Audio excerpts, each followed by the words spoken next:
Dear Lord, thank you for the little tastes of heaven that we can have on this earth. Thank you that we can have glimpses of your character, of your love, of what you really wanted this earth and this community to be. I pray, Lord, that we will learn and understand better your government, the principles with which you operate.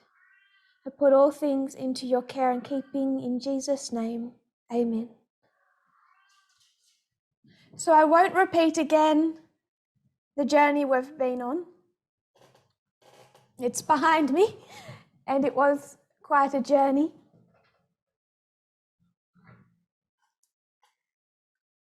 But what we're doing at the moment is covering the subject of our rightward to leftward swing. And when we had defined what exactly moved us leftward in 2018, stretching through 2019, we asked, what do the left wing and the right wing stand for that gives our change of position meaning?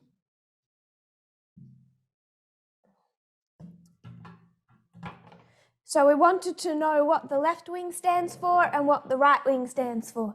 And that's what we were doing last week. So everyone contributed. Lots of people contributed, which was wonderful. I don't think I agree with everything that's on the board or everything that was said, but there was a lot of truth said. We took it all in, and then we tried to distill what the fundamental ethos or defining characteristic of left and right is, to try and get to the heart of this rightward, leftward swing. So I felt like we were a little bit in the wilderness period until someone said, big government, right wing, small government, left wing. And then we asked, why is that? Why does one need, not just want, but need a bigger government? And one doesn't just want a small government, but only needs a small government. It's not that one side just believes we like big and one side says we just like small. The underlying principles with which they operate either demands a big government or demands a small government. And we asked why that was, why this difference in size of government. And when we did that, and other people contributed to continuing with that thought, one side demands big government because they run off the principle of equality. One side demands small government because they run off the principle of freedom. So if we sift all of the muck, all of the noise, and just distill down to the central point, it is equality versus freedom. So if you're going to have your government run on principles of equality, and we started to touch to explain this, it demands a big government. And if you're going to have a country that principally runs off freedom, then you only need a small government. And we started to kind of flesh that out a little bit more.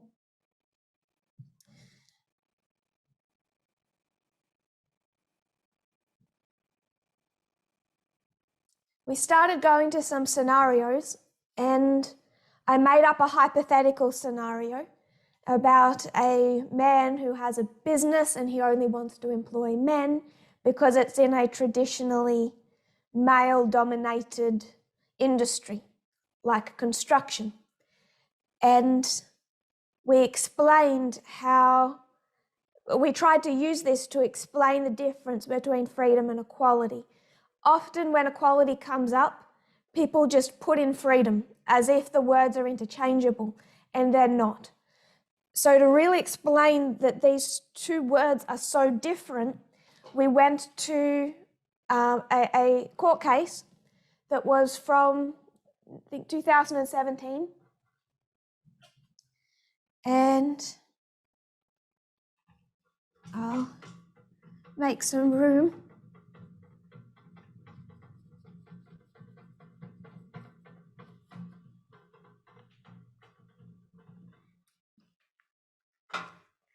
And this was Masterpiece Cake Shop.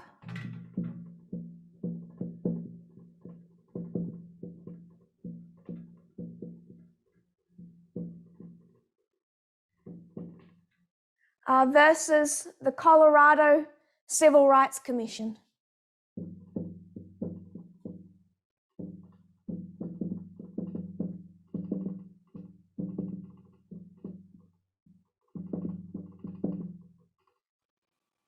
Now I put the full quote and the reference, the full relevant to the forum that we have, because I didn't read all of it and I think I missed a couple of key points. But even just in the names, what I want us to see is that this business, the owner of this business, doesn't want to sell a cake, a wedding cake, to a homosexual couple, but it's his business, his time, his ingredients, his property.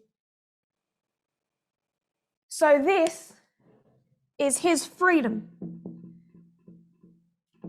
to do with everything that belongs to him, including his own time and his own skill, his freedom versus, and you know if this is the Civil Rights Commission, versus equality. And to prove that point, because sometimes my word isn't quite satisfactory, but also to phrase it in a very precise way, which I don't have the words for, we went to the website of the American Bar Association, where they say no case before the US Supreme Court in October term 2017 received more attention or raised more important issues than this one. The underlying issue is profoundly significant. Does a business have a constitutional right, aka the freedom, to discriminate based on its owner's beliefs? So does the owner's freedom give him the constitutional right to not enable someone else's equality? All anti-discrimination statutes pose tension between equality and liberty or freedom. Any law that prohibits discrimination, whether based on race or sex or religion or sexual orientation or any other grounds, denies the freedom to choose who to serve or who to hire. Indeed, this was a key objection to the Civil Rights Act of 1964, which prohibits places of public accommodation from discriminating based on race and forbids employers from discriminating based on race, sex, or religion. The law interferes with the freedom to choose one's customers or employees. This was the issue at the heart of this Supreme Court case. Is a business's freedom to choose its customers more important than the government interest in stopping sexual orientation discrimination? Pretty much ended with a kind of draw, to be honest. They still haven't resolved this issue.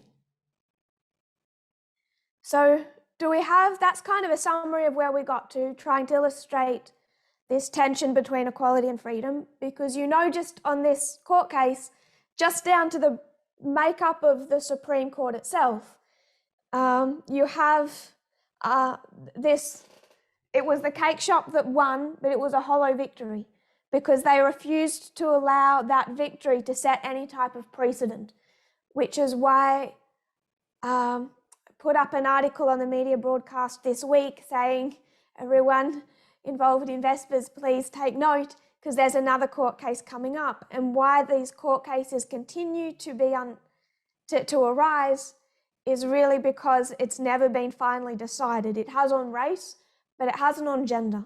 And I think we're going to come back to that point. And you know where Ruth Bader Ginsburg stood with that Supreme Court case. The Conservatives went with the freedom. Ruth Bader Ginsburg went with equality, and other liberal justices. So this is the conservative versus liberal fight. Does anyone have any thoughts or questions? Anything that's arisen during the week that you wanted to ask or say? Because that's pretty much our review.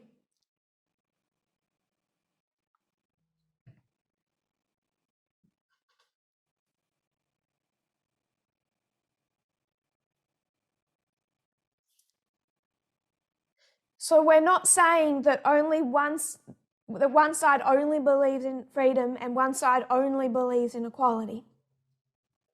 Both sides can value both principles, but when equality and freedom inevitably come into conflict, it's all about which one wins.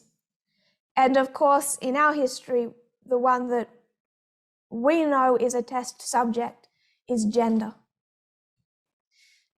So I just want to ask one thing before we move on. We said, what makes this movement up to 2018 right-wing? And we could really just blame our heritage. We came from Adventism. Adventism is right-wing, so right-wing church. Why is Adventism right-wing? We've listed all of these, but I think we can put a major one.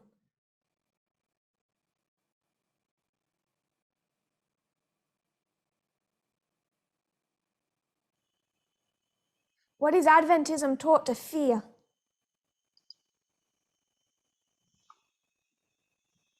Right?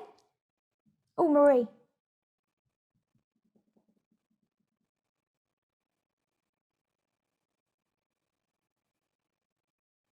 Marie?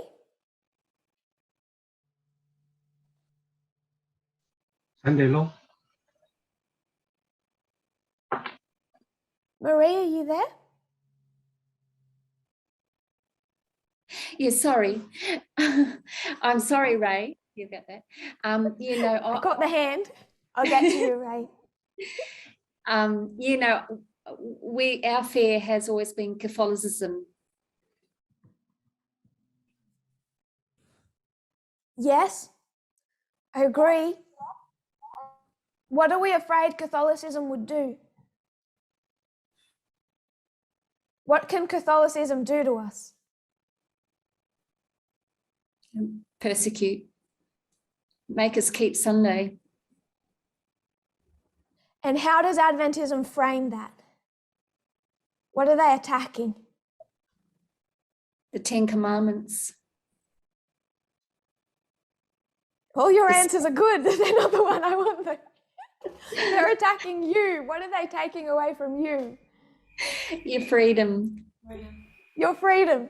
They're taking away you, Marie. They're taking away your freedom. And that is Adventism's greatest fear. We're taught from the time we're born into the church or join the church that we are coming up to this momentous climax where we say Catholicism, but this nebulous secret societal government entity, Catholicism, UN, amalgamated beast is going to come for your freedom. And all of Adventism is paranoid, terrified, waiting to have to stand up and fight for their freedom. Does that make sense? Marie, do you agree with that? Does that make sense? Yes, no, I agree. That makes sense. Do you relate to that in your past? Yes. I did. Yeah, I had a real fear of what was going to happen when the Sunday law was passed. I relate to that. I remember growing up even with some friends of mine, mostly boys, who were just waiting for that day to pull out whatever weapon they could find and attack and kill whoever they needed to attack and kill to protect their family's freedom. They were raised like mini warriors, just waiting for this day to go to war over freedom. So it's so easy, I think, when you're Adventist to be right-wing, to see a threat everywhere. But they've misdiagnosed it. Brendan? I like what Marie was saying, because and what you were saying, because it's like that Catholicism you went at that manifests, and it looks like big government overreach, and so that feeds into the big government narrative, and that's why when we see all these restrictions, whether it's based on the pandemic, you see you see a threat of big government coming in and attacking everyone's freedoms, and that's a precursor to the Sunday law, and that's or religious freedom deteriorating. It's like a big threat. I just find it ties straight back into big government every time, and that's why you have. I guess it's always it's big government fights for equality, and then you've got the states who fight for freedom. And so that's why the Republicans are always trying to bring down the big government and make it a small government, so the states can have the freedom to do what they want. Yes, because it's not just freedom for individuals.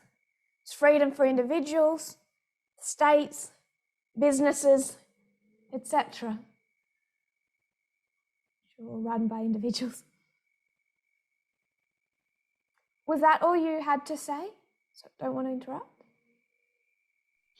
I think so. I had some questions written down, but it sort of was, I guess I wanted to look at some more examples, because I see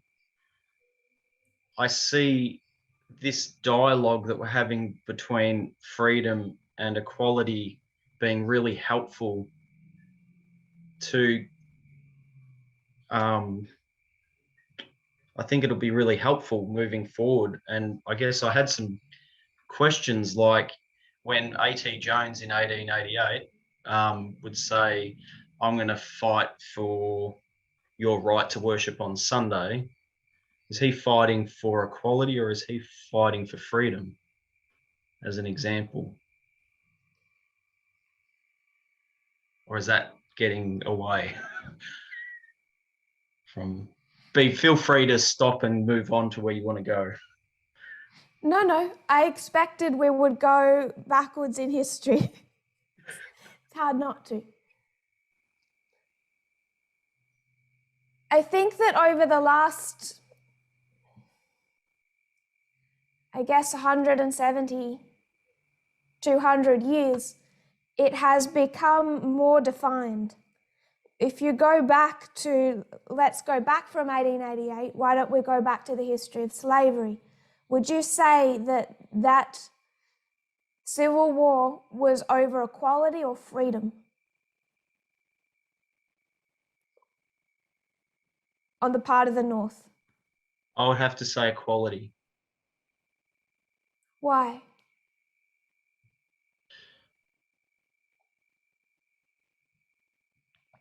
They were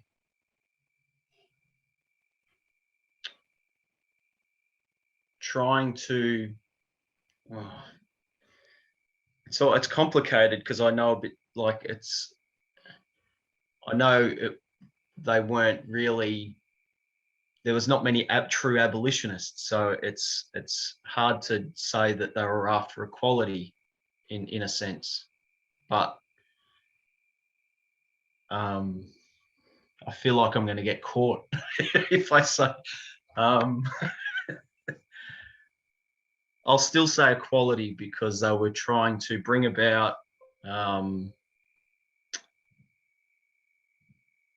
human beings, albeit only males at that point generally, to... it doesn't bring them up to equality with white people though. So I guess it was the beginning stages of equality. I'm not actually sure how to answer that. It's more defined now, this fight, than it's ever been. But I would suggest if we went back and actually dissected the arguments in history, it's always been this way. There are a few sources that I think are worth downloading, saving, rereading, rewatching. One was posted yesterday on the media broadcast about Operation, get the word? Infection. Operation Infection. But there's an article that is from August 29, 2019, and I read it at the German International Camp meeting. And this is one I reread today and think that everyone should have downloaded. Go back and reread them. So many people think I'm changing my position on things because they're just forgetting what's been said in the past. But this is a brilliant article, and it's titled The Reasonable Rebels. Conservatives say we've abandoned reason and civility. The Old South used the same language to defend slavery. And what this person does, who has been largely a conservative person, is they compare and contrast the language used by the reasonable right wing today with the language used by the South and defenders of the South pre-Civil War. And it's really worth reading. I might share it again, but anticipating that we would go back into history, I went to the article and just took a few of the quotes. Talking about present day, she says, the reasonable right present their concerns as principally freedom of speech and diversity of thought. It's about freedom of speech, freedom to think, to say, to be prejudiced. So she says she felt frustrated when she listened to Shapiro or Jordan Peterson and others, including some women who call themselves feminists but are critical of feminism. She was reminded of the pre-Civil War South. And she goes back and explains the arguments that the South actually had.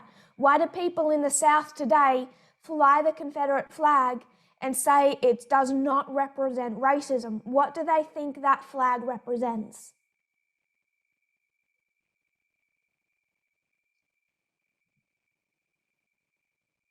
Still with you, Brandon? I think they look at it as freedom of expression. It's freedom. But even back in the Civil War, they thought the South was fighting for freedom.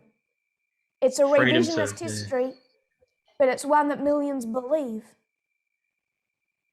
So they say that she's saying America's pro-slavery faction back then styled itself the guardian of freedom and minority rights. It sounds crazy to us today because we're 170 years later, but for back then, that was the argument. They were the defenders of freedom and minority rights. They were the oppressed, not the oppressors. She talks about Stephen Douglas, who insisted he didn't necessarily support slavery. Instead, he said he was duty-bound to defend the South's rights on the basis of certain fundamental American principles, including the right to freely choose how you live. So what comes up, another point she makes, one reason slavery was not abolished in America through the political process, as it was in Britain, is that those who truly believed in abolition were rhetorically straitjacketed by the preposition that they were the hardliners who sought to curtail freedom. So why it didn't get resolved in the political process in the United States is because abolitionists were branded as these radicals trying to curtail or take down freedoms, which was styled as the chief American principle. So it sounds crazy to us today, but if we went back then, it was freedom versus equality. I won't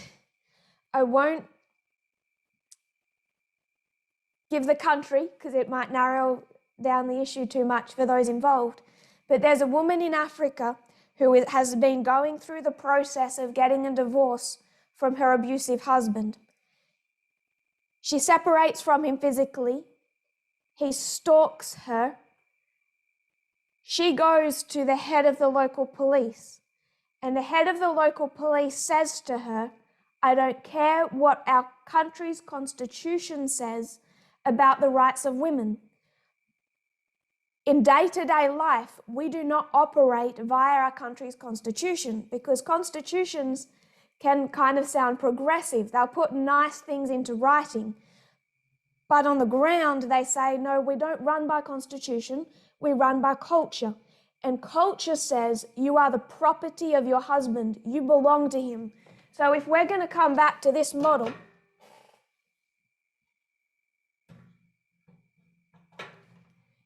the owner now, he doesn't have cake.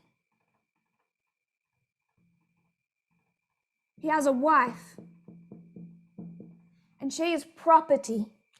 So if we assist a woman leaving her husband, whose freedoms are curtailed according to the chief of police,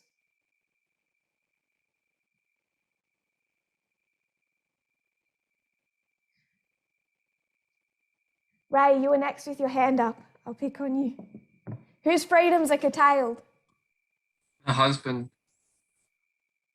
The husband. Because she is part of his possession.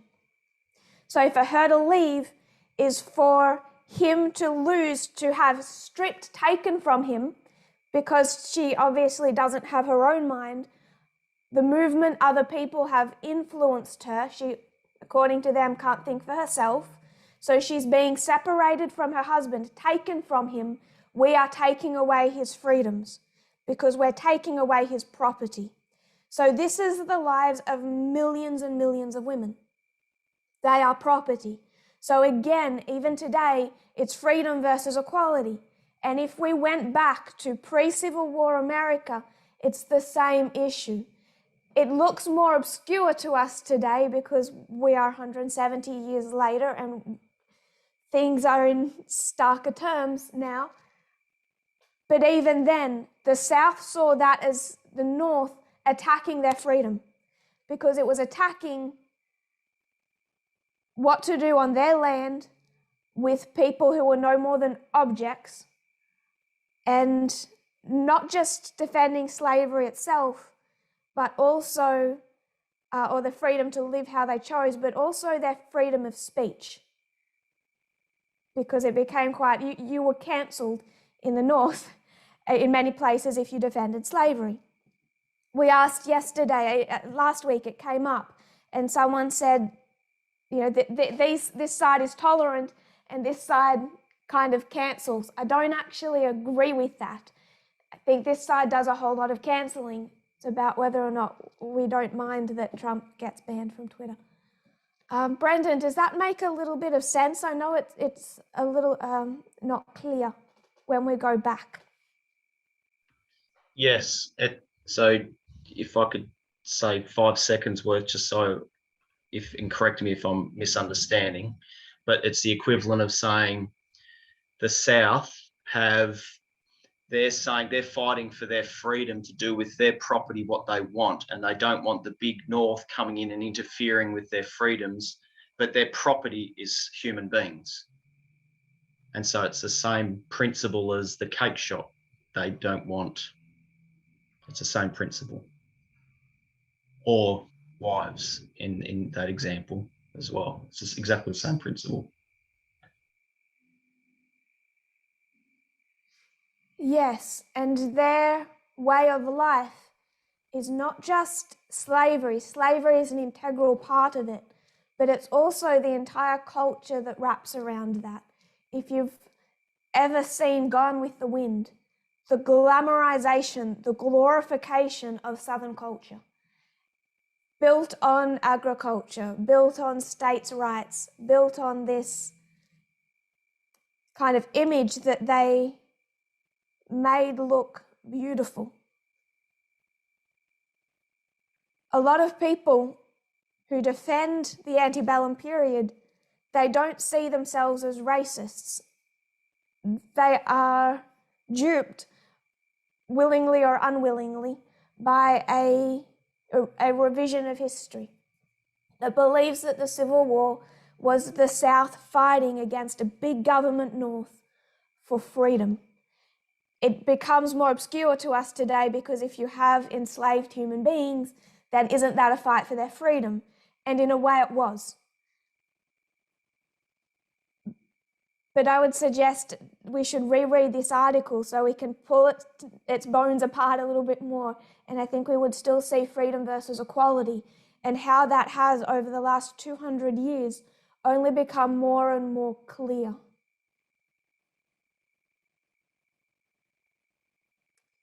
Thank Brendan, you. did you have any other? Sorry? Oh, thank you. No, I really appreciate that. Thank you.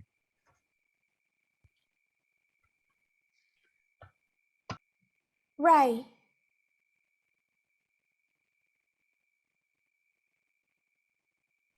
Yes. your hand was up. Oh, I only put my hand up in case Marie couldn't answer and you'd asked me. So I couldn't add anything to what's been discussed already. Josephine. I had a question at the beginning, but I think little by little you're answering or you're through Brendan's question, you're answering mine. But maybe I should just ask, does the outcome, when there's a conflict between freedom and equality, does the outcome stay constant? In other words, one side always wins, or is it likely to change as we progress in time period? I think it's always messy. Right. But if you look at the makeup of the Supreme Court now, which one do you think is likely to have the upper hand, freedom or equality? Well, the Conservatives are more likely to win, isn't it? Then it would be. You have a Supreme Court built on this. Yeah.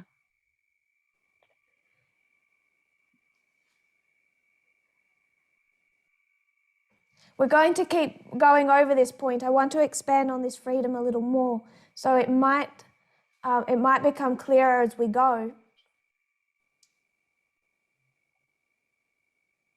Molly.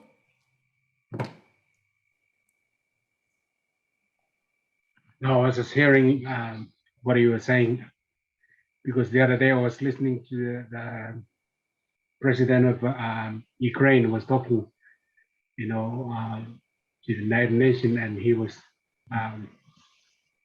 saying that, Ukraine is fighting for their freedom, and they will defend their freedom to the end.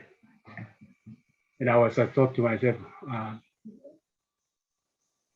maybe I thought it was the formalize of the message, but that's how I was just asking. By formalization of the message, do you mean the waymark of Panium?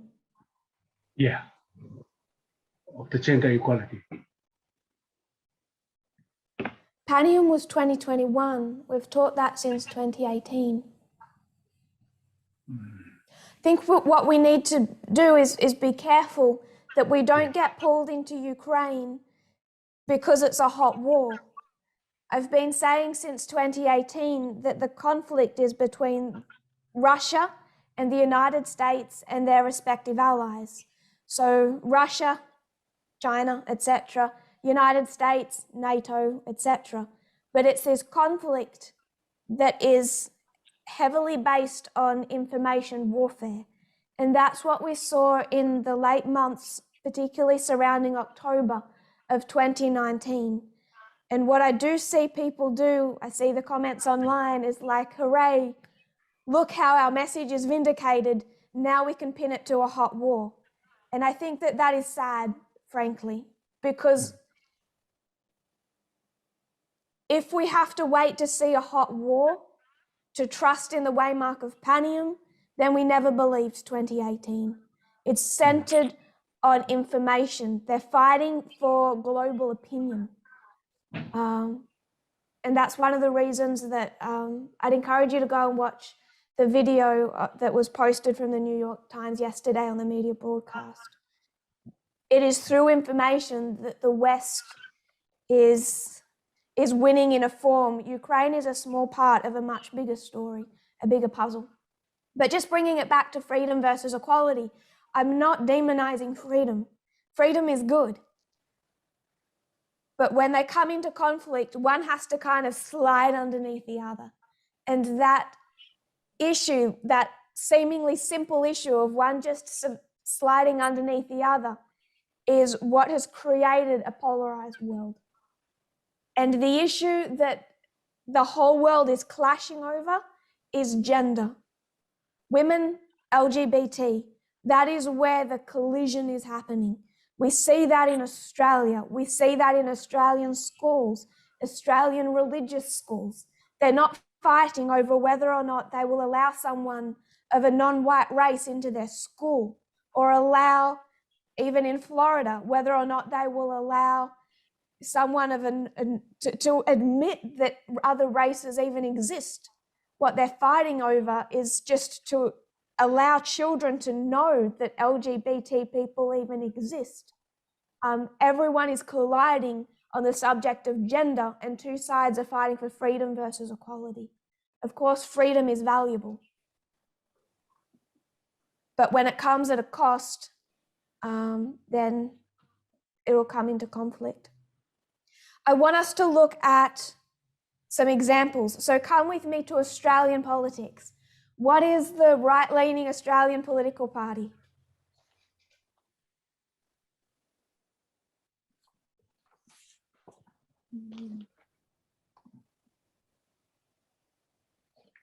Ray.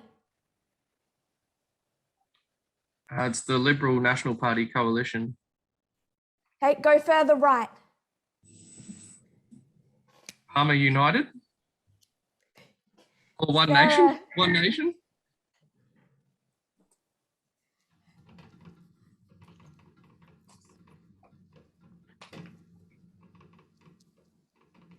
I get criticised by some people not in the movement that I don't keep a close enough eye on Australia. They wonder why I'm so focused on other parts of the world.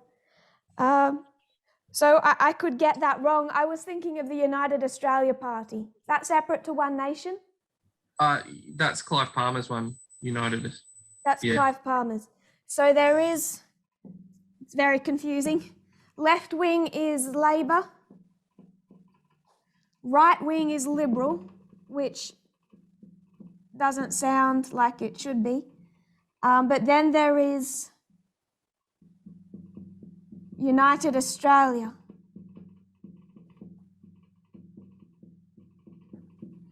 And if you drive down the highway, do you see their billboards? What's on all their billboards?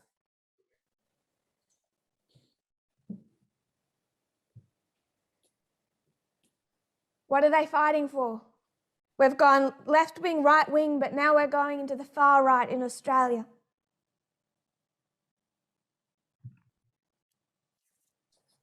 I'll screen share. I did bring some up. Oh, I saw a hand. Rachel, were you going to answer that? That's okay. I'll wait till after you show the pictures. Make sure I'm right. It does say freedom. Freedom. Freedom for Australia. What are their billboards? If you've, sorry, my photos are terrible. Freedom, freedom. More of it. Freedom, freedom. You can't trust the mainstream parties anymore.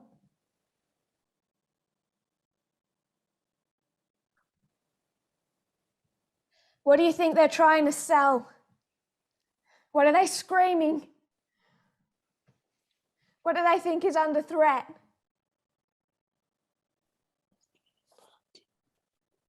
Rachel, I'll let you finish your thought.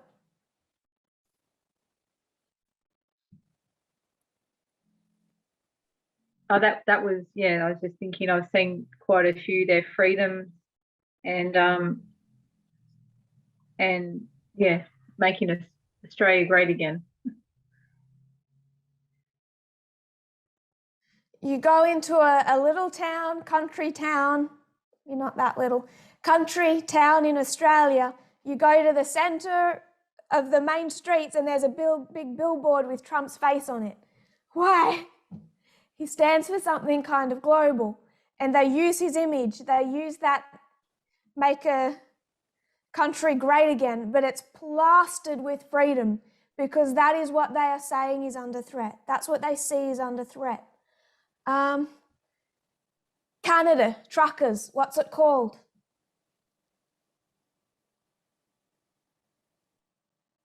Molly, did you follow the news with Canada and the truckers? Do you know what that was called?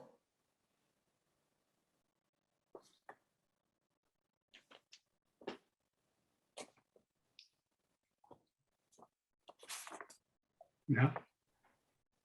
Thought it was freedom fight. Freedom.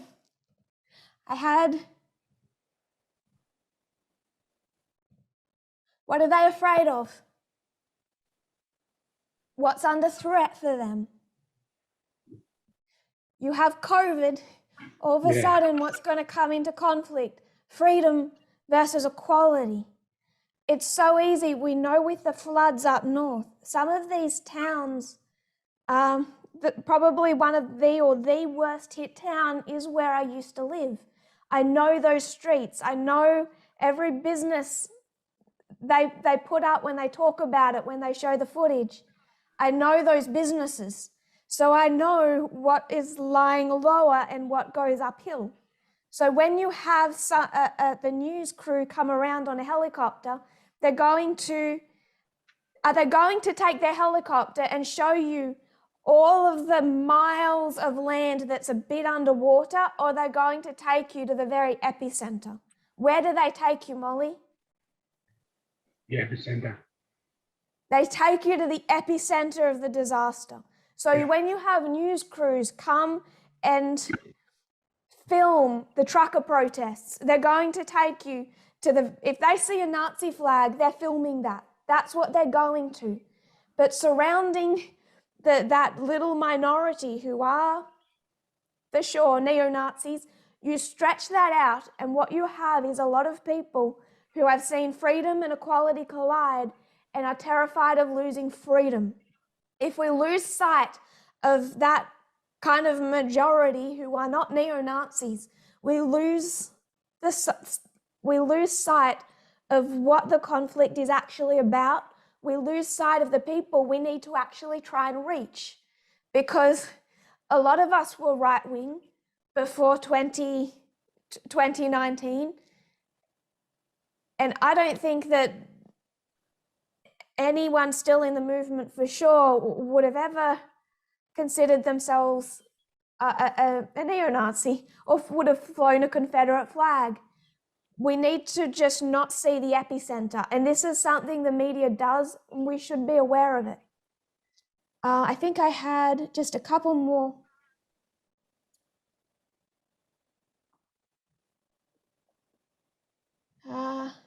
And sure, you can pick some of the concerning elements in colours and go into that, but the issue is freedom, mandate freedom. This is what they're all shouting. Sandy, I saw your hand up, but I missed you. I'll come to you in a moment. I think there was one more. Okay, so I do want to, this was another photo. Peace, love, freedom for all. There's grandmothers out there. Their concern is freedom, and that freedom is being eroded on behalf of equality. And many people find that frightening. Conspiracy theories certainly play a large part in aggravating that. I think I had one more. this one, I just wanted us to consider when we see this type of thing go around on social media. What are they saying? What are they saying here is happening? What's happening to this woman? Sandy? Just by the picture, wearing the mask is taking off her freedom, is taking away her freedom. She can't, when they're saying that she can't speak, she can't say what she wants to say. So I suppose I see that the mask mandate is a freedom that is, it's taking away her freedom. Would that be right? That's what I see in that photo. That's the issue that people in the movement are confronting. And they're seeing photos like that and saying, I support that. And my question is, if that's your response to masks and your fear is erosion of freedom over mask mandates, where do you stand on the midnight cry? Because we're still fighting two streams of information. One stream of information, another stream of information. And if what you're afraid of is the erosion of freedom because of a big government equality, you never accepted 2018, and it's 2022. We're a bit away along. Sandy, you had a thought or a question? Oh no, it's okay. It was from way back. We sort of, and it was just a comment I was just going to make, but it's sort of way back in the past. It's okay. We can go back. It's repetition builds. I was just going to say how the word freedom, how we know that, I mean, I think today the left, talking about America, use the word equality a lot. If you go back to the 1960s in the civil rights movement, they used the word freedom for their cause, for race, freedom for the races, which was probably really equality. So I think we were saying like freedom means a different thing for the right and for the left. I think it would depend. I don't know what sources you've gone to see that. Freedom certainly gets pulled into it. But the ones I've read speak of equality. Well, from I back think it then? would depend a bit on the sources.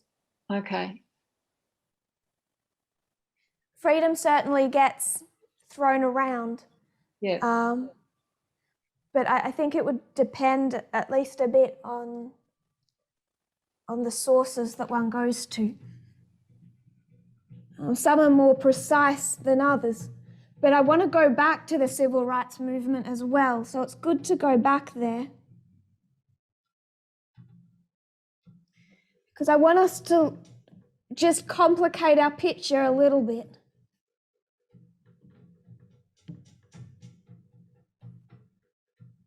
So I'll make some space.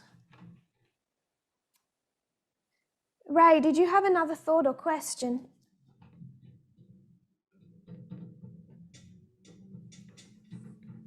No, I was just going to answer the Freedom Convoy question, that's all.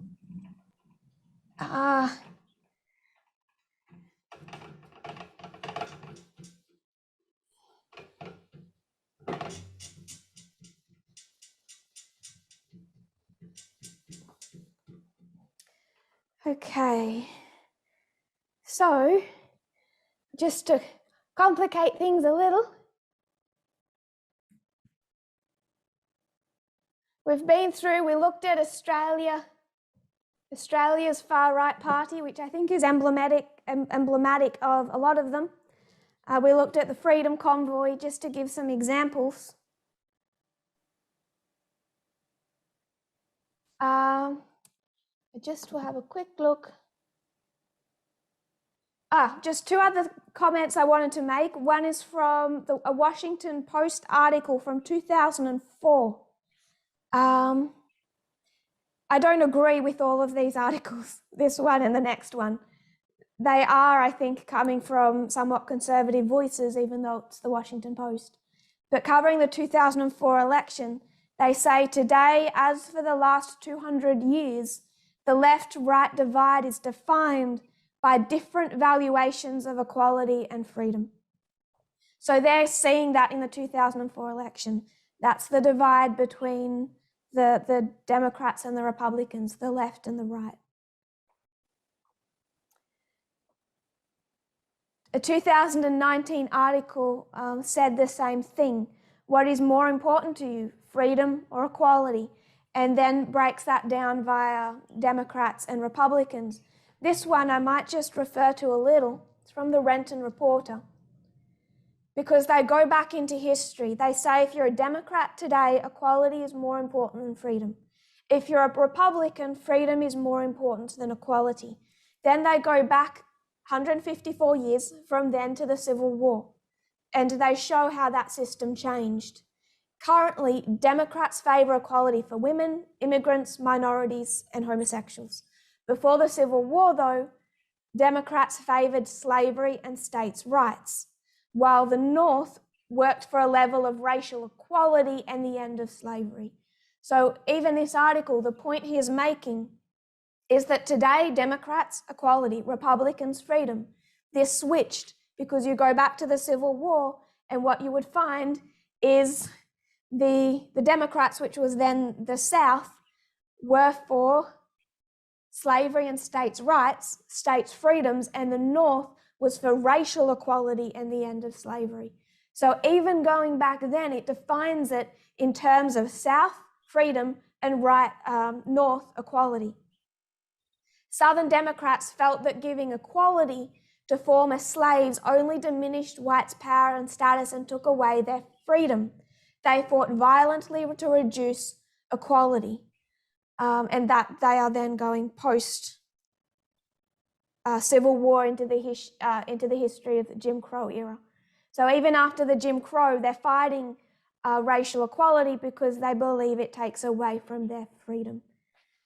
I just thought that was an interesting article that was just going to trace it right back to that history. Brendan, and then we might move on just to complicate our picture a little. In danger of simplifying this way too much, are we looking at the beating heart of what the Sunday law is going to look like? This clash between these two where the left actually compromises on equality towards freedom?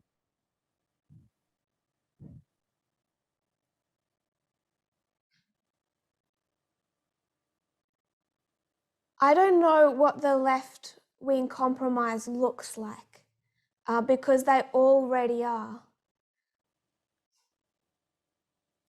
If you had today,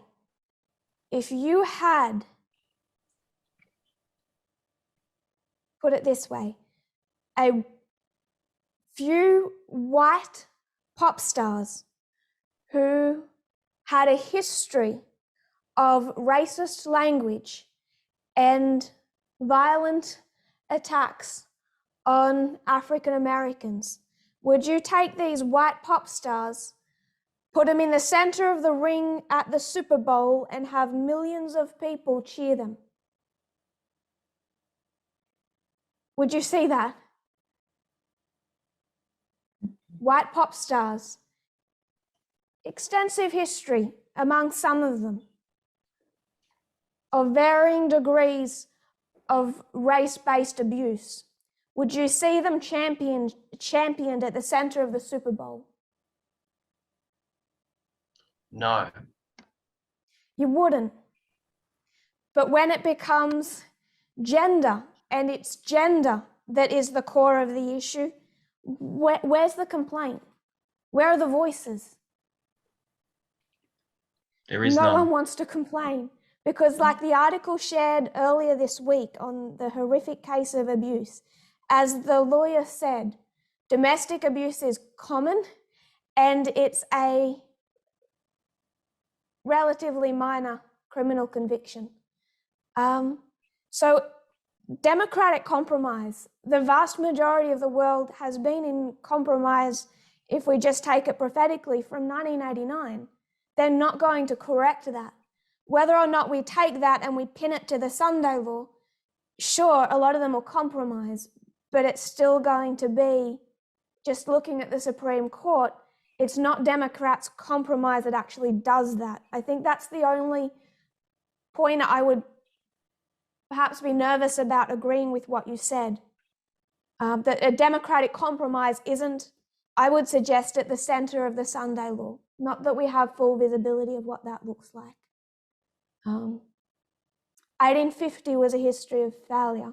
That was clearly compromise. But being a history of failure, I don't think we can take that exactly to today. Otherwise, yes, I think that I agree with what you said. We're looking at the absolute heart of the Sunday law issue. Thank you. I knew it was going to be in danger of being too simplified. I don't think it was too simplified. I don't think it was too simplified. We have seen compromise at every step of the journey. Find me a Democrat in Congress who's a radical feminist. It's just part of the story now. So, to complicate, we have the principle, right, on freedom. So I'll go over this side, should be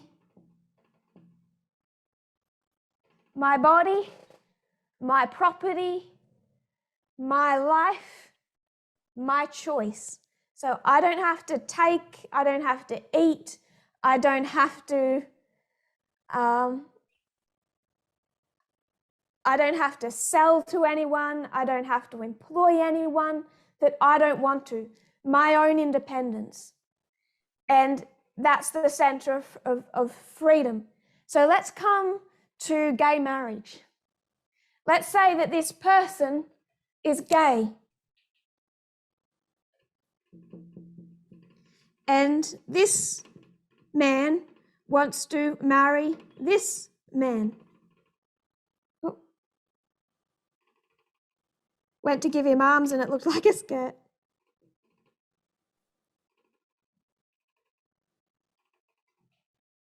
Now, complicated picture.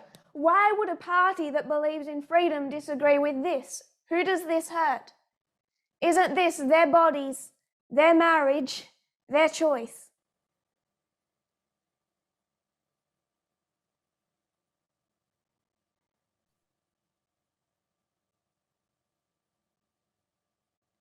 All of that's an introduction to try and get people to talk about a complication in this picture. So if anyone has thoughts or questions, now would be good. Otherwise, I'll just start monologuing. Josephine. Because they believe in traditional values, so they... Yes. So if we're going to talk about the Republican Party, you termed it traditional values. They have a combination of freedom, but it's not pure freedom. The Republican Party does not operate on pure freedom, and that's the complication I want us to see. This is equality. Democrats operate on equality with all their compromises. The Republican Party operates on freedom, but they also compromise because they combine freedom with traditional values. And traditional values, I will just call it, if you don't mind, state enforced morality. And that does become a compromise with freedom. So I want us then to consider a political party that doesn't do that. Does anyone know the political party I'm talking about? It's the third biggest political party in the United States. You have Democrats, Republicans, and then number 3. Brendan. Is it the Libertarians? Libertarian. So what libertarians believe in is freedom without state-enforced morality, pure freedom. I don't know if you've seen political charts drawn up this way, where you have left and right, but you have this other scale down the middle, and this stands for authoritarian.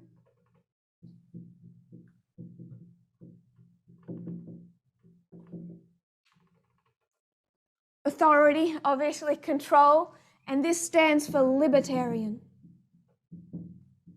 And what they would teach was that this is left authoritarian, right authoritarian, left libertarian, right libertarian. And before I ask you where to find a hole in that graph, I'm just going to explain a little more of what the Libertarian Party believes in. It's the third biggest political party in the United States. Libertarianism believes in freedom without any type of government restraint, unless it becomes dangerous to other people. So libertarians say you have the liberty to say, eat, smoke, buy, sell, learn, and do whatever you want with whomever you want, so long as you don't hurt another individual or another group and take their stuff along the way. Live and let live is the libertarian motto. I'm going to quote from their website. Other political parties prioritize the rights or freedoms of some but not others. They're talking about the Republican Party here. They're trying not to target them, but they're saying the Republican Party prioritizes the rights or freedoms of some but not the freedoms of others. Libertarians value the right of all to live in whatever manner they choose, so long as they do not forcibly interfere with the equal rights of others to live in whatever manner those others choose. They also believe the government must treat all people fairly and equally before the law. So, the government has to treat everyone with equality. If I can draw that. So, government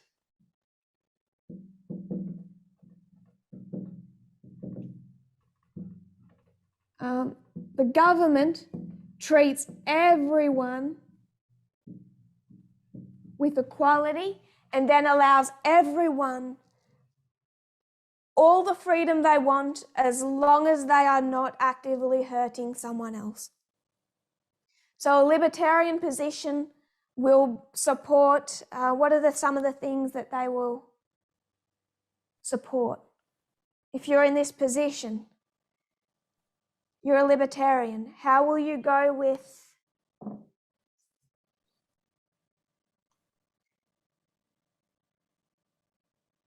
I might just shrink that some.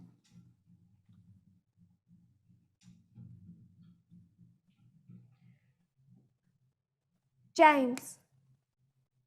Marijuana or certain drugs like marijuana.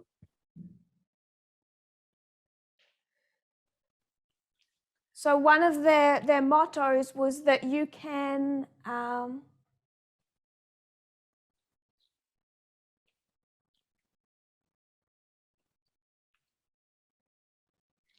eat, smoke, buy, sell. So yes, definitely marijuana. They want the decriminalization of drugs.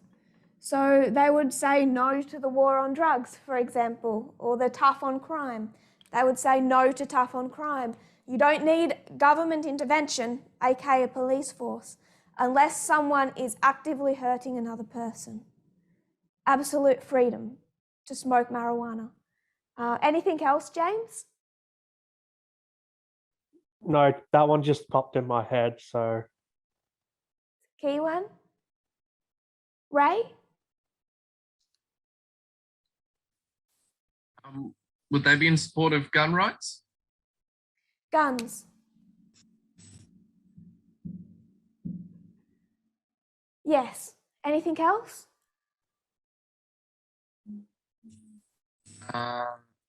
Maybe abortion? It's nice. Technically, yes.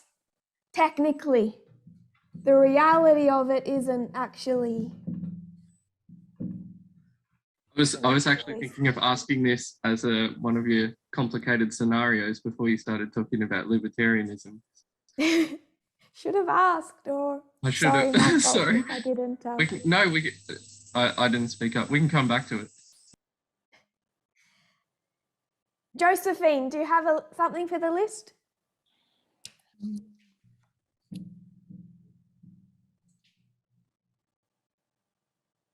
Sorry, Elder Tess, I was just thinking of the holes in that.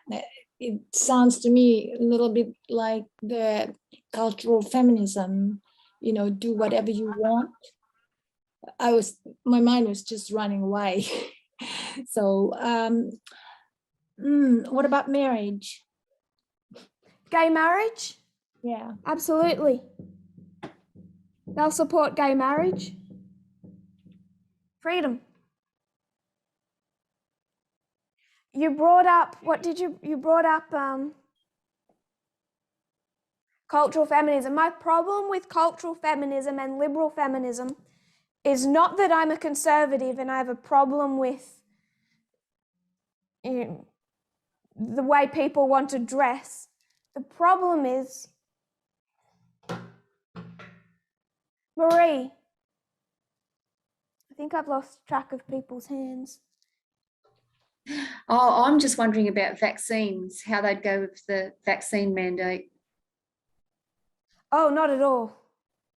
No force. No one can put anything in. I eat what I want. I ingest what I want. I smoke what I want. Complete freedom. Just wanted to pull up about cultural feminism. What fight are we having from 2018 to today? The fight we're having when I'm presenting on such things, when I'm doing presentations and titling them with names such as, "Don't I have the freedom?" and the inference is, "No, you don't." What am I saying in that, Brendan?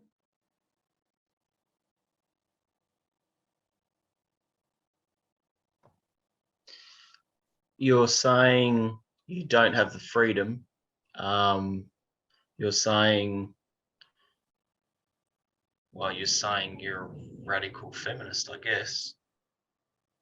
Is that where you were heading? There's restraint. So I'm presenting in 2019 in Germany. I present the Eden to Eden model and teach equality. I am walking out of that room. I haven't even left the room. And a male board member of a ministry comes up to me and says, "Love this message. Love it. Now I understand this movement is going to have small government because everyone has the freedom." I know I'm not even ordained yet, and I know the battle I'm about to go into, and I know just how wrong he is. And I also see that he and I are going to fight, and we're still fighting today. So what's the issue? What has he heard? I present equality. He's heard What did he hear? freedom. He heard Freedom. unrestricted freedom. And the key to knowing that's what he heard is because the first thing he said was small movement government. We don't need a big government in this movement anymore. We don't need ministry boards and continental elders because we don't need control, because this movement has finally learnt to practice freedom. And this was the issue that started in 2019. Lots of people heard me present equality and they loved it because they were conservative, and what they heard was what they wanted to hear, was what they thought. I've believed in this for a really long time.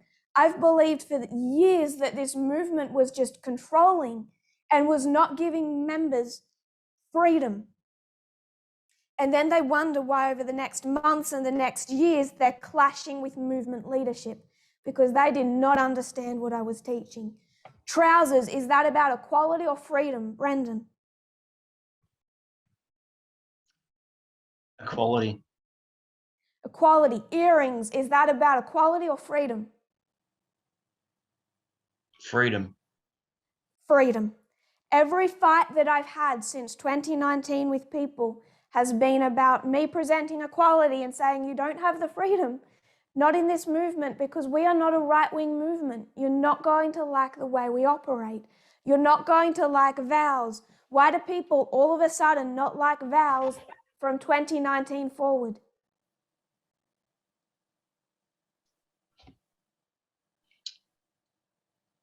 Because it's taking their freedom in their Because to minds. vow to something is to take away freedom. This is the clash that's being had. We have not stopped fighting over two streams of information. It's the midnight cry over and over and over and over again. It's right wing versus left wing. It's freedom versus equality. And what I've said since 2019, when I'm saying, don't you have the freedom? I'm saying, why haven't you moved? Just shift already. Just give up the principles of freedom that are conflicting with gender-based equality. The controversy in Africa about the dowry system, where they say women have the choice. Women have the freedom to choose the dowry system. And I'm saying they don't have the freedom because they claim to believe in this. They claim to believe in equality. And if you claim to believe in equality, you don't have the freedom. So when we look at liberal feminism, we're not fighting with it because we think they're immoral. We're fighting with it because they compromised. We're fighting with it because they're here in every way they want to be that makes them feel good. Cultural feminism is here. That is the compromise. We're constantly confronting compromise. And the compromise is not people sliding into some type of immorality. The compromise is people saying, okay, I'll take 80% of this, but I'm going to latch hold of all the 20% that appeals to me. I'm not going to move left wing. I don't know who. Josephine.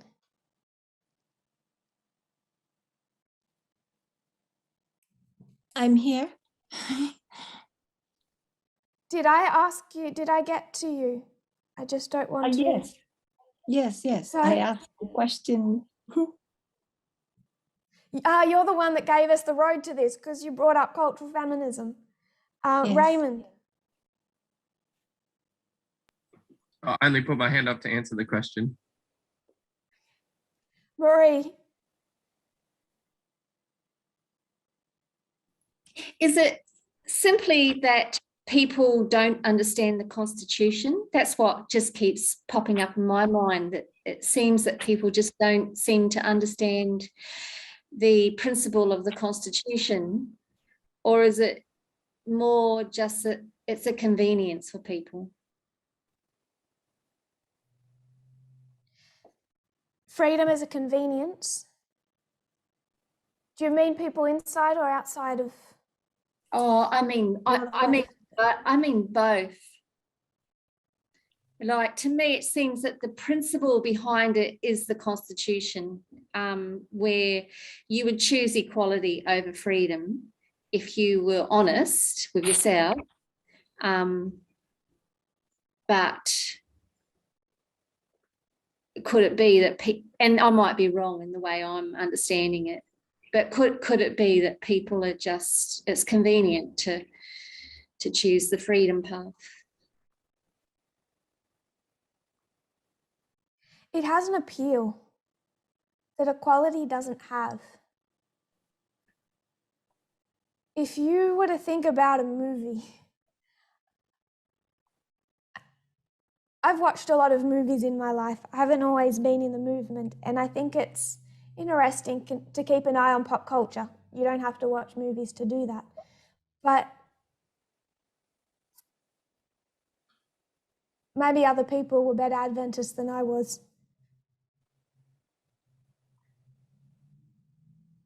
If you look at what movies celebrate, what sells movie tickets?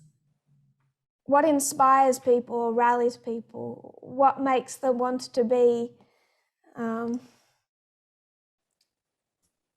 what's that anti-Semitic actor? Does the Scottish movie? Mel Gibson. If you said Scotland and saw your hand go down, Ray, beat you to it. But if we think about movies, if you think about, there was a 2004 movie with Will Smith called I, Robot.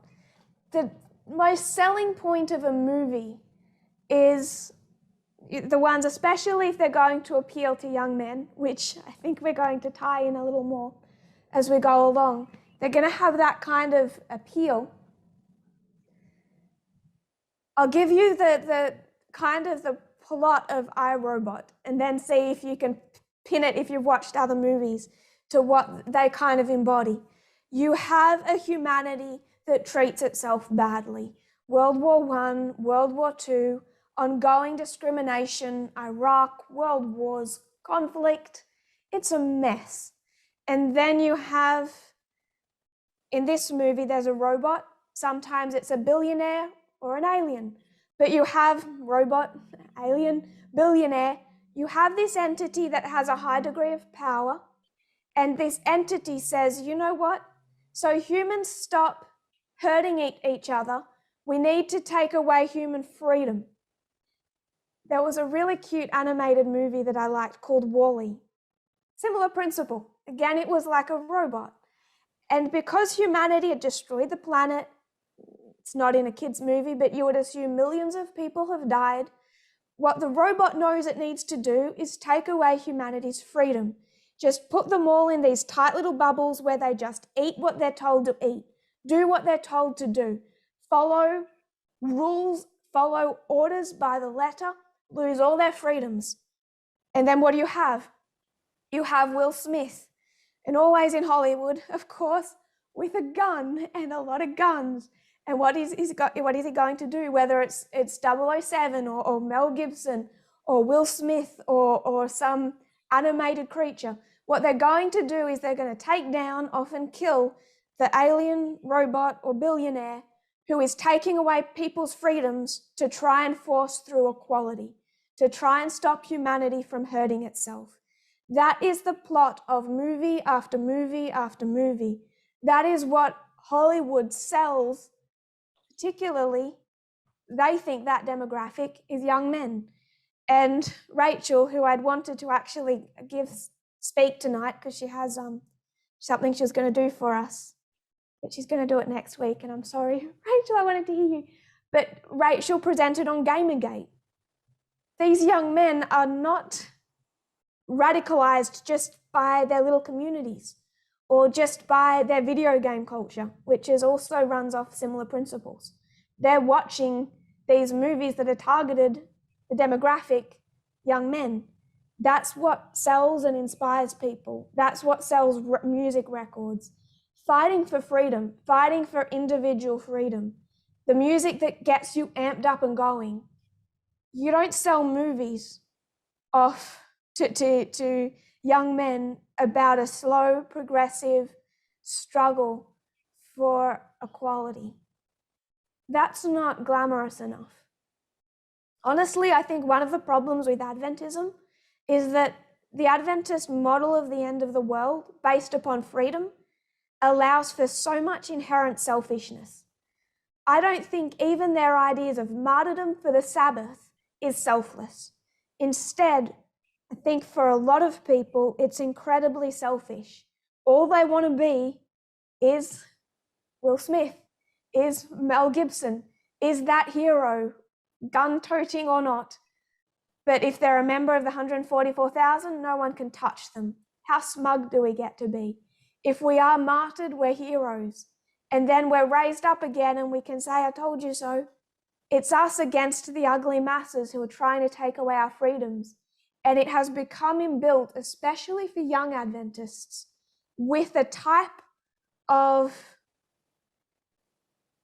apocalypse, end of the world scenario that puts them as that superhero. And it is appealing in a way that is incredibly selfish. What our message has done is strip that away, every last shred of it. And the only thing left is a selfless position for equality.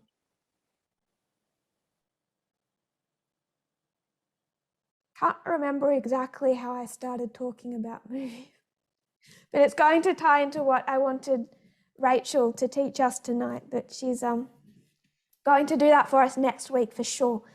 But this is what sells. This is what sells to people, and it sells through Hollywood, even though many of those actors are left wing. What sells movies is not equality principles, just like what sells video games.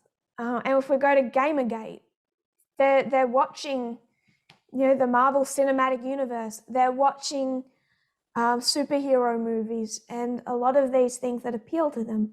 We should be aware of that, and this is part of compromise. It's part of the problem. Some people who now try and watch a movie because sometimes their mind just gets so full and so sore and they try and escape, they come to me and they complain, I can't escape anymore because now I see it everywhere. But I think Adventism has a similar problem where even if they were good conservatives and never watched a movie, their end of the world scenario is movie-like, and it's freedom-based, and they are the superhero. And it's more about getting proven right and defending their freedoms. And for the young men I grew up with, ready and willing to kill whoever they had to kill to protect their families at the end of the world, they were essentially looking forward to it. None of that's about saving people. And what we need to do is also to be careful with the right wing, that there are good people there who aren't necessarily inherently believing in sexism or racism for that matter.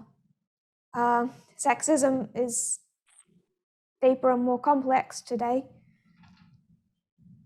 They might believe in headship for a different reason, but we can't make it all ugly. We have to see that they have a problem with that underlying principle and know how to reach them. So we are out of time, but we went to libertarianism. We discussed what libertarianism stands for, and I asked, what's the hole in this? Where does it fall apart? I'll give you the answer, but not explain why, and then I'll ask someone next week to explain why. Left-wing libertarianism. Explain to me how that works or doesn't work. But they stand for this, supportive of freedom without any state involvement. So they support gay marriage. They support women taking on any job women want to take on. Women full freedom. If a woman wants to enter the workforce, if a woman wants to run for president, run for president. If someone wants to smoke marijuana, smoke marijuana. If someone wants to own a gun, own a gun. But prostitution, religious freedom, they have so many positions that we would agree with. Obviously not all the ones on the board, but supportive of gay marriage, supportive of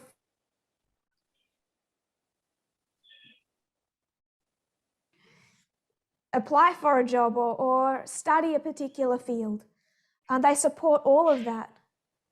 But I want to make one point just to warn us. And this is a reference we're going to come to,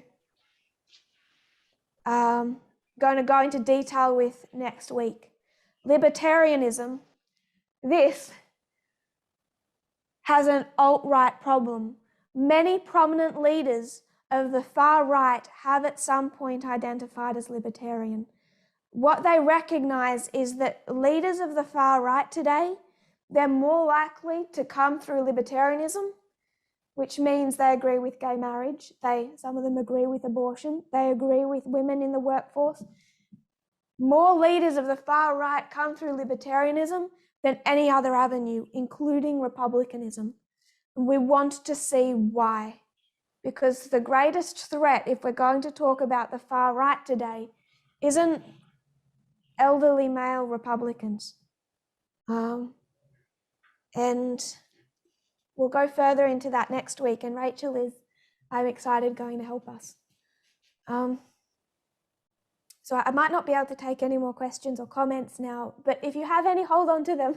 Don't let them drain away. even if you go and write them down, because I want to hear them. So to review, we reviewed and broke down this, the essential ethos of right wing and left wing, freedom versus equality. We started a discussion that I'm sure for many might not have answered all their questions about history, why the North versus the South was still equality versus freedom, even though it has been more complicated at different points. We explained the other complication when it comes to the idea of a person as property and how women are viewed as property. Probably the vast majority of the world believe so to varying degrees.